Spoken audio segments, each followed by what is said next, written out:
Happy New Year, fellow babies. You may notice I'm wearing the same shirt as I was wearing before New Year's, but welcome to this week's Pach-Attack. At Pitcraft Owl, Mr. Pachter, do you see the Wii U having a promising future? I have mixed feelings on the console. I have mixed feelings on the console too. I don't particularly get it.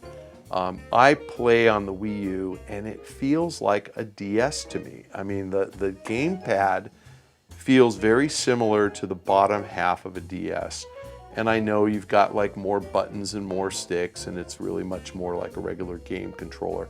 But the idea that you've got, analog sticks and input buttons and a touch screen on the gamepad is very similar to the bottom half of a DS, which has buttons and analog sticks and, inputs and a touch screen.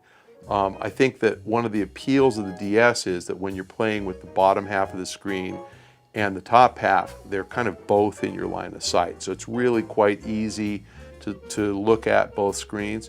When you're playing with the gamepad and a television, you find that the only way you can keep it easy to look at both is to hold the gamepad up. I found myself just getting kind of fatigued and over it. I guess maybe it's just because I'm an old fat guy, but when I play console games, I sit with the console controller in my lap. I mean, like literally on my leg, and I barely move, when I'm playing. And when I'm playing with the gamepad, I find myself with my hands up in the air and getting just really tired and fatigued of looking back and forth. And so it's not particularly appealing to me. There are some game experiences that are great. I mean, the multiplayer features in Nintendo Land are fun, but I don't think that you're going to find that most games are going to take advantage of the gamepad control scheme. They're probably going to just treat the gamepad like a normal controller. And I think that the results for multi-platform games on the Wii U first month kind of are instructive. Call of Duty penetrated about 5% of the Wii U sold. That is a miserable number. I mean, that number is so tiny that it tells you for a new console, pretty much everybody who pre-ordered a Wii U is a hardcore gamer. And my guess is at least half of those people bought Call of Duty. They just bought it on another console because they didn't get it either. So I don't think the console is going to sell well. I would guess, optimistically it does 45 million units in its lifetime. That's half of what the Wii did. And pessimistically it does 25 million because it really depends on what the next generation PlayStation, the next generation Xbox look like. If they're materially better than the Wii U and if they're priced competitively at $349, I think the Wii U's got a world of trouble. So we'll see. Okay, we have a question from Bodan. Hello, Mr. P. What do you think about the THQ Humble Bundle? Is this an impulse for some bankrupting or not doing well companies to consider selling their games through this platform? Yeah.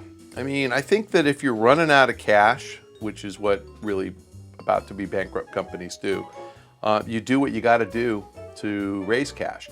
So I think the Humble Bundle is a smart idea. I think, they're giving a lot of value to the consumer for not very much money. I think it's a way to accelerate sales that otherwise might have taken a couple of years to materialize. Based on what we've heard out of THQ, they're on the verge of getting investment from a third party that's going to change the company and probably for the better. They're running out of cash. I don't think they're going to be able to get all of the games in the pipeline funded. I think they have to do something. I think this is just one stopgap to kind of get them to where they have to be. I look forward to South Park. I look forward to the next Saints Row. I look forward to Patrice Désilé's new game. We're not going to get those if THQ doesn't stay in business. So I think anything they can do to stay in business is good. I think it's great for the consumer when you get a package of games at a very low price. So the Humble Bundle is great to see, but knock on wood, I hope we don't see a lot more of these because I hope we don't have companies that are desperate and have to raise cash. So, good for the consumer, not good in the long run if these companies go away. You want to have a lot of competition.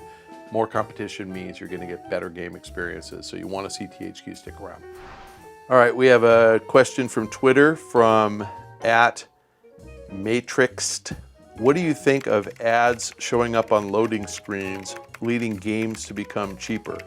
Win-win, right? There's a fallacy with your premise. Ads on loading screens only lead games to be cheaper if the party who provides the space for advertising doesn't view that as an additional source of revenue. So if they view it as a supplement for other revenue, then they would lower the price. If they view it, a substitute. If they view it as a substitute for other revenue, then it would lead to games being cheaper. If they view it as a supplement to the packaged product revenue, games won't get cheaper. I'd bet on the latter. I'd bet on supplement rather than substitute. I think that if you see advertising, that's just going to be incremental profit for the publisher. I think that most gamers will complain about that. They'll say, we paid for this game, why do we have to sit through an ad? I don't know how many of you have been to a movie in the US in the last 5 years, but there are ads on the screen. You pay to go see the movie, and there are ads on the screen prior to the rolling of the film.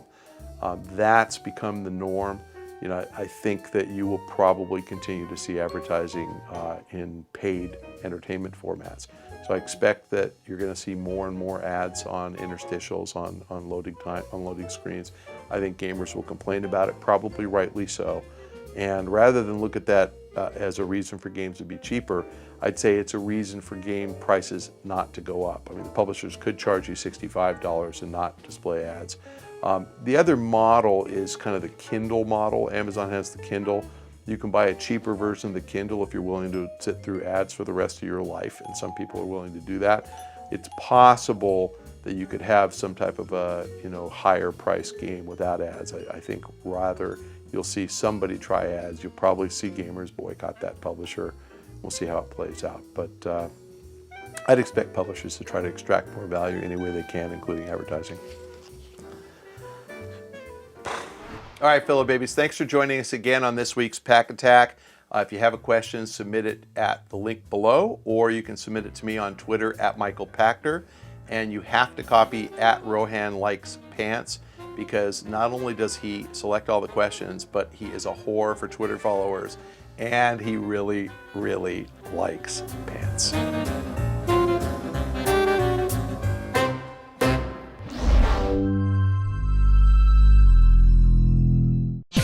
See this and other GT shows and game reviews on the GT Originals iOS app, available now on the App Store. And people can click those videos and it'll launch them back to the site. God, that's awesome. All right, fellow babies, thanks for joining us. You can check out more episodes on GameTrailers.com, or you can check out the videos on the right. That's my left, I know, but if you're looking at me, that's the right side of the screen. Click on those videos. You can check out some other Game Trailer shows. Thanks for joining us.